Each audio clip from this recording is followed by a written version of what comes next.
U.S. rest of the world. It's still in flux, and that's causing businesses in Canada and Europe, UK, around the world to hold back on some of the investment. We're working to get greater certainty with the U.S. We're two sovereign nations. There is a partnership to be had, an economic and security partnership to be had. It's going to be a very different one than we've had in the past. Imagine a moment when traditional diplomacy collapses live on air. When a man who has maintained political politeness as his armor for years suddenly discards it. When he, the former head of the central bank, a man of international stature, speaks the whole truth without embellishment, not behind closed doors, not through anonymous leaks, but directly into the camera. Today you will see just such a moment. This interview will go down in history, because in it, for the first time, it is openly acknowledged that relations between Canada and the United States are broken. They are not fraying at the seams. They do not need updating. They are destroyed. And the culprit is Donald Trump. Yes, he is the reason for the deepest diplomatic rift between two countries that for decades called each other allies, neighbors, and even friends. What is really going on behind the closed doors of the White House? How does Trump behave with other heads of state when the cameras are off? Why does he forbid people from calling him Donald, but allows himself to be familiar with other leaders? Why has one of Canada's most level-headed politicians decided to no longer hold back? Today you will hear how the Oval Office discusses internal ratings rather than international treaties. How the leader of the most powerful country in the world uses personal likes and dislikes instead of strategic calculations. How Trump seriously proposed incorporating Canada into the United States, not as a joke, but as a political intention. And how one of Canada's leading voices responded to this with one sentence, 3 words, which are now being quoted across the country. But this is not just another harsh statement about Trump. This is not an emotional outburst. This is an official statement about a new course. Canada will no longer depend on Washington, not economically, not strategically, not morally. This speech is a true manifesto of independence, delivered at a time when the world is watching American politics with anxiety and distrust. You will learn how Trump's behavior, contrary to expectations, did not weaken Canada, but united it. How fear of American instability became a rallying point for the nation. How for the first time in decades, Canada is refusing to automatically follow its southern neighbor and is saying we stand on our own. This video is not about scandal. This video is about a turning point, about how one country found the strength to stand tall in the face of global chaos, about how one voice at the right moment can change the vector of an entire state, about why Canada will now play by its own rules, and who exactly gave it that right. Watch until the end. Because today you will hear what was previously only whispered. The interview that everyone in political YouTube is talking about began unexpectedly, calmly. Camera, lights, microphone. The host asked a neutral question and everything seemed predictable. But after a few seconds, it became clear that this would not be just an interview. It would be a historic turning point. A man known for his restraint, impeccable speech, and iron diplomacy suddenly threw all the usual protocol out the window. He was no longer playing by the rules. He was telling the truth, without censorship, without diplomatic filters, without regard for the consequences. The first thing that caught the eye was the change in tone. No prime minister or high-ranking official in Canada had ever allowed themselves such a level of candor before. He didn't just imply that relations with Donald Trump were difficult.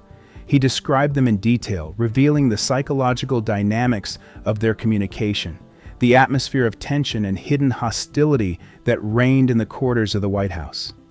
For the first time in many years, what appeared on screen was not an image, but reality. The Oval Office no longer looked like a symbol of strategic partnership. It appeared to be an arena of constant survival games, a place where every word was like walking through a minefield.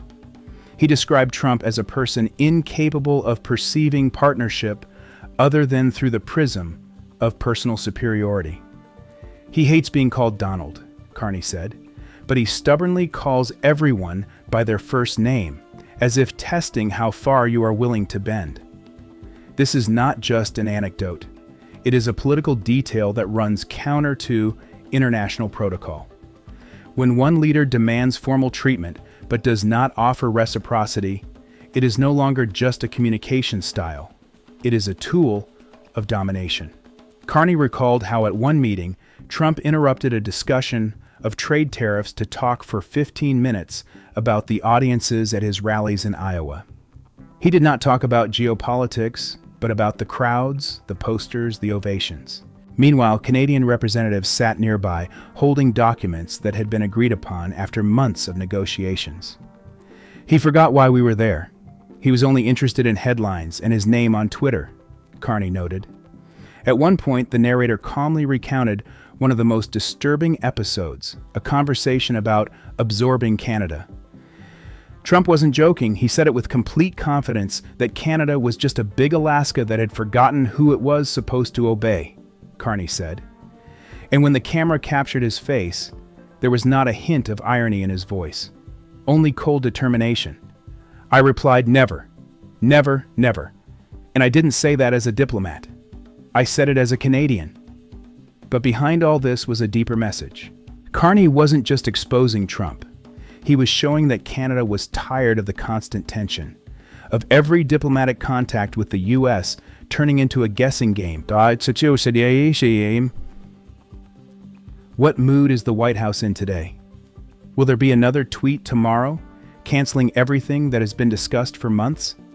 Would Canada be called ungrateful if it refused to buy American planes instead of its own?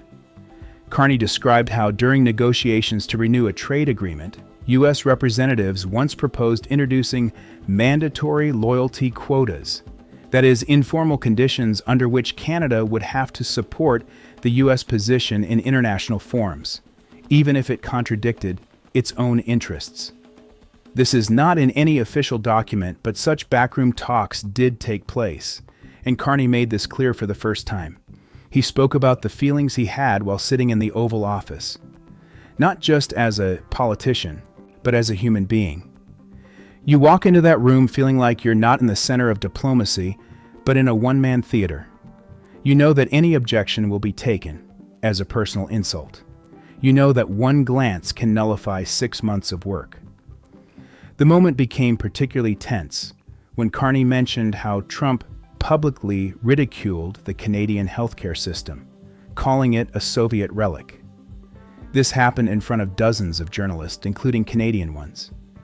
I sat there and realized that if I responded now, he would close the door to any negotiations, and I remained silent. Not for Trump's sake, for the sake of millions of Canadians whose pensions and jobs depended on calm at that moment, he added.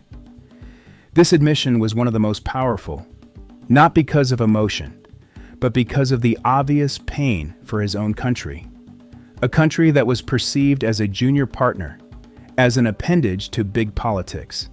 But Carney did not complain. He stated that this period was over.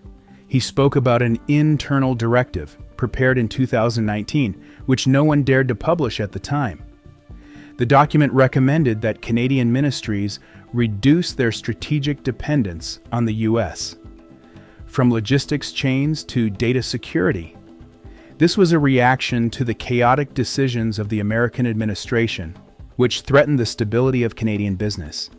Viewers heard more than just a story about difficulties. They saw a leader admit that restraint no longer works, that traditional diplomatic mechanisms have proven powerless in relations with Trump, and that Canada can no longer afford to depend on a country whose political leadership changes not by election, but by impulse. This interview was not a blow to the U.S., but to illusions of eternal alliance, of equality, of stability. Carney did what others did not dare to do. He took off the mask and showed that behind the beautiful words lies a crude, one-sided game, and Canada is leaving it, not with scandal, with dignity. It is this shift, from polite silence to direct speech, that makes this interview a moment that will be quoted in textbooks. Because this is not just political criticism. It is a turning point in history. When Carney uttered the key phrase, "never, never, never," in the middle of the interview, he wasn't just parrying a humiliating proposal to incorporate Canada into the United States. He drew a clear line. The era of subjugation ends here. It was not a diplomatic rejection, but a public rite of separation, performed before the eyes of millions of viewers. And although this episode has already been discussed, it was its consequences that became the turning point that determined the further logic of the conversation. For the first time in many years, a Canadian politician openly stated that the external threat posed by chaotic American politics had not destroyed Canada's internal unity, but on the contrary, had brought it closer together. According to Carney, it was the Trump administration that unwittingly set in motion the mechanism that united Canadians, regardless of their party preferences. Disappointment in the old alliance and fear of unpredictable U.S. actions have formed a clear understanding among citizens that their southern neighbor can no longer be relied upon as a guarantor of stability. He cited a case that had not previously been reported in the media.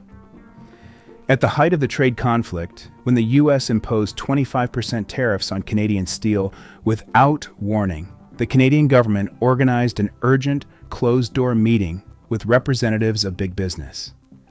A report prepared by a group of experts was read out, in which the phrase "loss of strategic trust in the American side" was used for the first time. This phrase became the working definition of the new state of Canadian-American relations. But now it was said out loud, in front of the whole country. Carney recalled other details, how Canadian agricultural producers were forced to urgently reorient themselves to European and Asian markets, how small businesses in Ontario barely stayed afloat due to interruptions in the supply of components when the U.S. effectively suspended the fulfillment of some contracts. It was an undeclared economic war. And in that war, Canada felt alone for the first time in decades. But oddly enough, it was this loneliness that became a source of inner strength. According to Carney, Canadians began to look inward and ask themselves, who are we if we are left alone? What are we worth without American support? The answers came quickly. Social research conducted in the fall of 2020 showed a record increase in national self-awareness. More than 70% of respondents said that Canada should formulate policies with absolute priority given to its own interests, even if this leads to a deterioration in relations with the United States. Carney emphasizes that this unity was not artificial. It was not created by slogans. It arose as a reaction to external destabilization. He gave an example. In Toronto, where in 2020, there was particularly strong protest sentiment against the influence of American culture on Canadian schools, the first initiatives appeared to develop educational programs based entirely on national values, without borrowing American cases and models. These proposals now form the basis of a reform that, as Carney confirmed, is already being considered by the Ministry of Education. He also mentioned that after one of Trump's most vicious attacks, when he publicly accused Canada of economic parasitism, thousands of people took to the streets of Montreal, Vancouver, and Ottawa, not with slogans against the U.S., but with posters reading, "Build Canada, Trust Canada, and Lead Ourselves." It was a spontaneous, non-state organized movement that grew from the bottom up, from a deep sense of national self-respect. The interview also had a more personal note. Carney admitted that at one point after a particularly difficult meeting in Washington, he walked through the streets of Ottawa at night, without security, and heard two passers-by discussing the actions of the U.S. One of them said, "Maybe it's time to start taking care of ourselves, since we can't rely on them." According to Carney, this phrase stuck in his mind. Since then, he has begun to formulate his policy priorities differently. He clearly stated that this is not a path to isolationism or a rejection of global cooperation. It was a path of renewal, a rejection of illusions and a restoration of the country's ability to rely on its own strengths. In politics, This manifested itself in a new economic strategy that prioritized support for domestic producers, technological independence, and greater cultural autonomy. Carney made it clear that Canada is not simply distancing itself from the US. It is creating an alternative path, a path in which stability does not depend on who is in the White House and what tone they use when writing a tweet at 3 a.m.